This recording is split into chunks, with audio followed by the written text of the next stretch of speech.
शक बिल्कुल सही था। वो लड़की इस केस में डेफिनेटली इन्वॉल्व है और हो सकता है कि इन मर्डर्स में भी।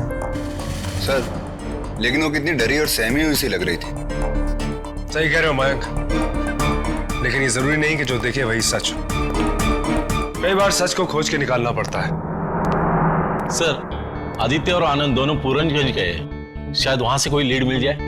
गुड। मैं जब हॉस्पिटल से निकला तो डॉक्टर ऋतिक ने मुझे पेपर दिया। उस लड़की ने नंबर्स, ये बिल्डिंग, ये ड्राइंग बनाई है। समझ में नहीं आ रहा इसका मतलब क्या है। और वो भी उसकी याददाश्त की तरह आधे अधूरे से। लेकिन आई एम श्योर इनका कोई ना कोई मतलब तो जरूर होगा। इसमें डिजिट्स हैं, 1, 2, 3, टोटल 7 डिजिट्स। 7 डिजिट्स, ये बिल्डिंग। अब इस लड़की ने बनाया है, इसका कोई ना कोई कनेक्शन उसकी जिंदगी से जरूर होगा। सर, ये डिजिट्स किसी जगह का पोस्टल कोड भी तो हो सकते हैं, या फिर किसी का फोन नंबर और मे बी सम पासवर्ड। सही कह रहे हो चंदन। मयंक, हमारे डेटाबेस में ये डिजिट्स एंटर करो, पता करो ये पोस्टल कोड है, फोन नंबर है या पासवर्ड, किस तरह ये इस लड़की से जुड़ा हुआ है। ये जगह जानी पहचानी है, देखी हुई। लेकिन कहां देखी? सर, ये बिल्डिंग गोरेगांव फ्लाईओवर के पास जो मॉल है, ठीक वैसी ही लग रही है। इसका मतलब ये हुआ कि ये लड़की इस मॉल और इस ब्रिज को अक्सर देखती होगी, इसलिए आज तक उसके जहन में इनकी तस्वीर है। क्या पॉसिबल है, या तो वो यहाँ रहती थी या यहाँ इस एरिया में काम करती थी। ये भी हो सकता है कि यहाँ से आते जाते वक्त कोई इन्हें देखती हो।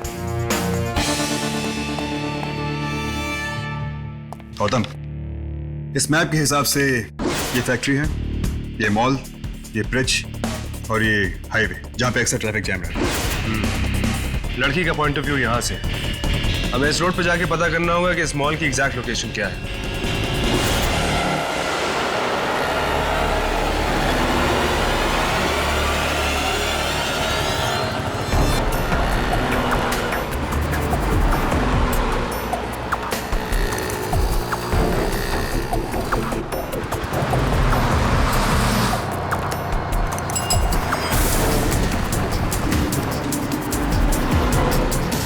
आपने इसको देखा है कहीं? जी हाँ, मैंने देखा है इन्हें, यहीं इसी बस स्टॉप पे। कब?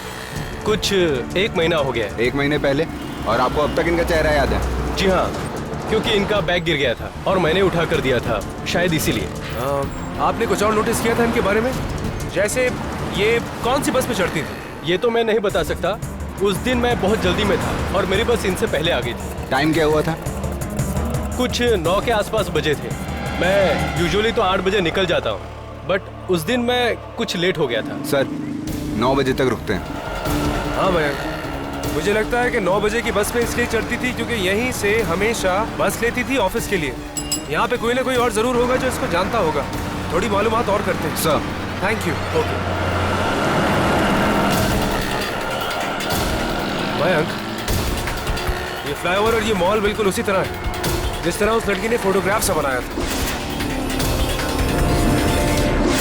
जो तस्वीर बनाई थी वो बिल्कुल ऐसी ही थी, इसीलिए उसके दिमाग में शायद ये इमेज बन गई थी। हम यहाँ पे पता करते हैं, हो सकता है वो लड़की अक्सर यहाँ इस बस स्टॉप पे आती हो, कोई ना कोई उसे जानता हो। तुम पूछताछ शुरू करो, मैं यहाँ से शुरू करता हूँ। सर, इस लड़की को देखा है आपने?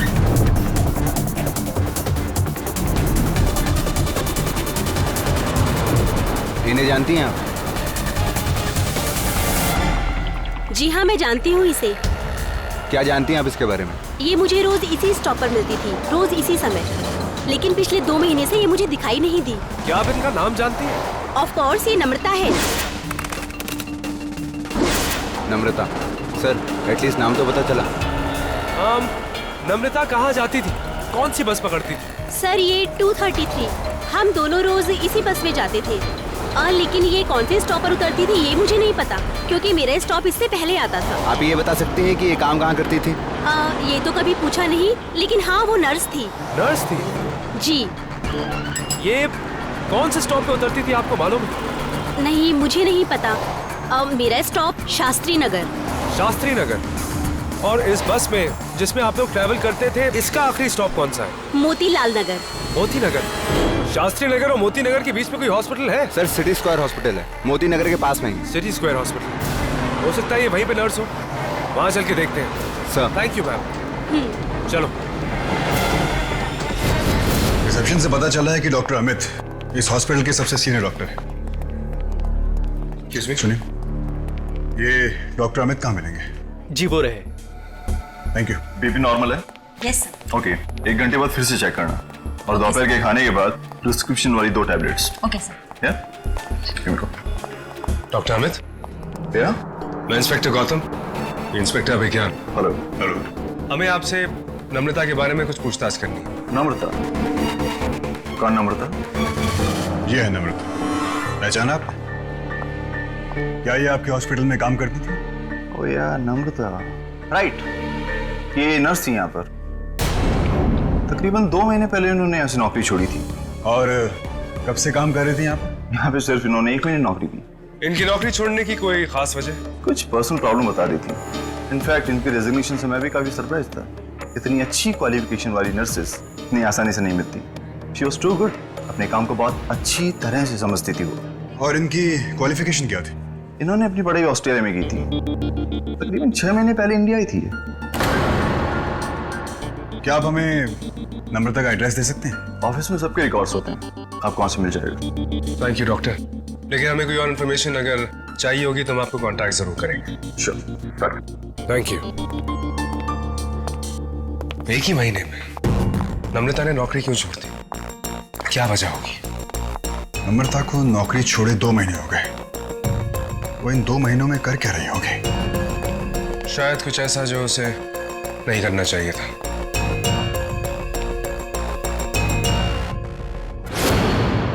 क्या नम्रता नाम की लड़की यहीं रहती? नहीं, यहाँ पर कोई नम्रता नहीं रहती। देखिए, हम जानते हैं कि नम्रता यहीं रहती है, इसलिए बेहतर होगा कि आप हमारे साथ कोऑपरेट करें। जी हाँ, नम्रता यहीं पर रहती थी अपने पति के साथ। क्या नाम था उसका?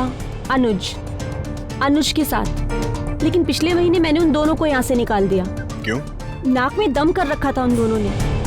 वैसे नम्रता अच्छी लड़की थी, लेकिन उसका पति अनुज एक नंबर का नालायक लड़का, सारा दिन शराब पीकर तमाशे करता था। और पिछले महीने तो हद ही कर दी, उन दोनों ने मेरा भाड़ा भी नहीं दिया। इसीलिए मैंने उन दोनों को यहाँ से निकाल दिया। ये अनुज काम क्या करता है? जी कुछ नहीं करता था, बीवी के पैसे उड़ाता था और सारा दिन शराब पीकर तमाशे करता था। मुझे तो नम्रता पर बहुत दया आती थी, मगर मैं भी क्या करती? अगर मुझे भाड़ा नहीं देंगे तो मैं उन्हें यहाँ पर कितने दिन रखती? क्या आप जानती हैं कि अब वो लोग कहाँ हैं? जी हाँ, मैंने सुना है कि उन्होंने मनोरी बीच पे एक घर ले लिया है। अगर आपको मिल जाए तो मेरे भी 5000 रुपए निकलवा देना। Thank you. वेलकम। वो आपके 5 मैं ले लूँ। इनके बातों से ऐसा लगता है कि नम्रता अनुज से काफी परेशान थी।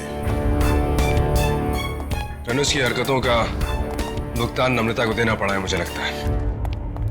सोचने वाली बात यह है गौतम कि अगर अनुज और नम्रता को फाइनेंशियल प्रॉब्लम चल रही थी तो उन्होंने वो घर कैसे लिया? ये तो मनोरी जाके ही पता चलेगा। Let's go. चलो।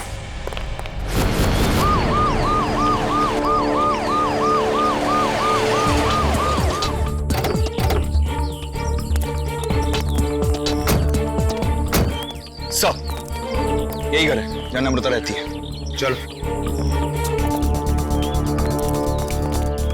तो मैंने काफी बेल बजाई, लेकिन दरवाजा कोई खोल नहीं रहा। चलो।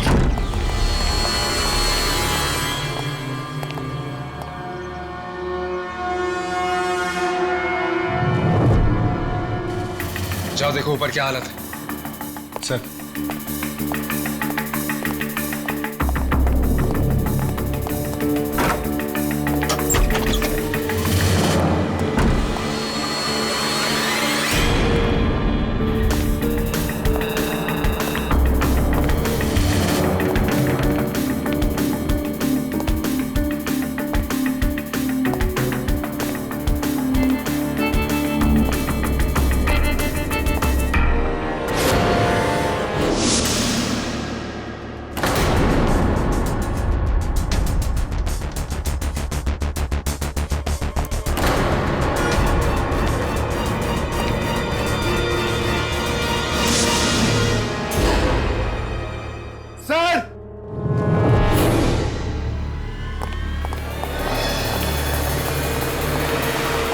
सर लाश।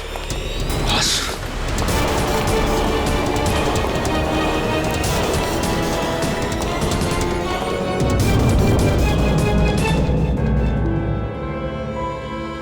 सर कौन हो सकता है ये?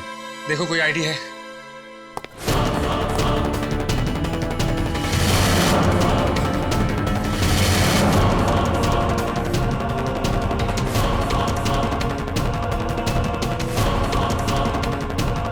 सर ये तो अनुज है। What?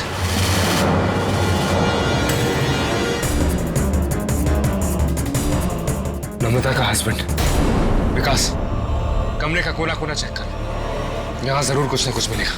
सर मयंक, ये देखा तुमने? इसके एक नहीं कई बार चाकू मारा गया, तभी इतना सारा खून बहा है। इसको बचने का कोई भी मौका नहीं दिया गया।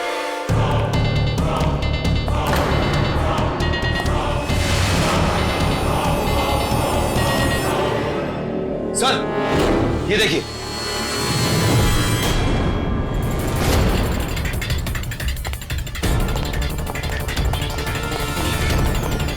ये कपड़ा कहीं देखा हुआ लगता है। सही कह रहे हो विकास।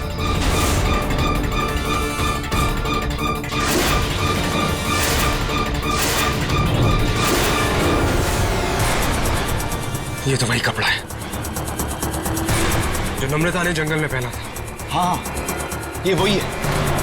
इसका मतलब स्ट्रगल के दौरान जब इन दोनों की लड़ाई हुई तो नम्रता ने भागने की कोशिश की होगी। भागने में या अपनी जान बचाने में वो स्कील से टकराई होगी और ये कपड़ा यहाँ रह गया। इस कमरे को अच्छी तरह सर्च करो, कुछ ना कुछ और यहाँ जरूर मिलेगा। Come on. Sir sir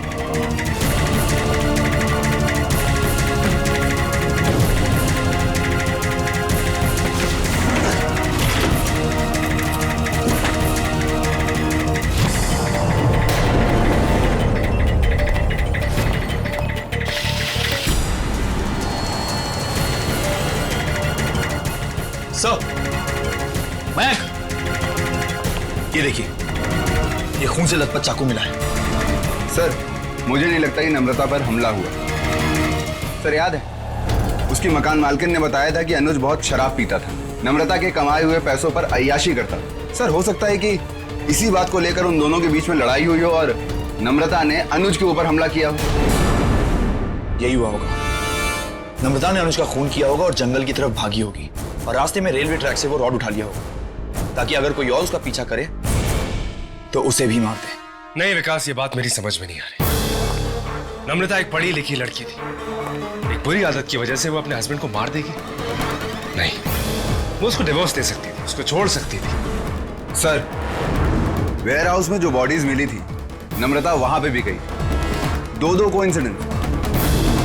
point तो है, लेकिन फिर भी मयंक, सिर्फ ये वजह नहीं है इस खून की, कोई बड़ी वजह है।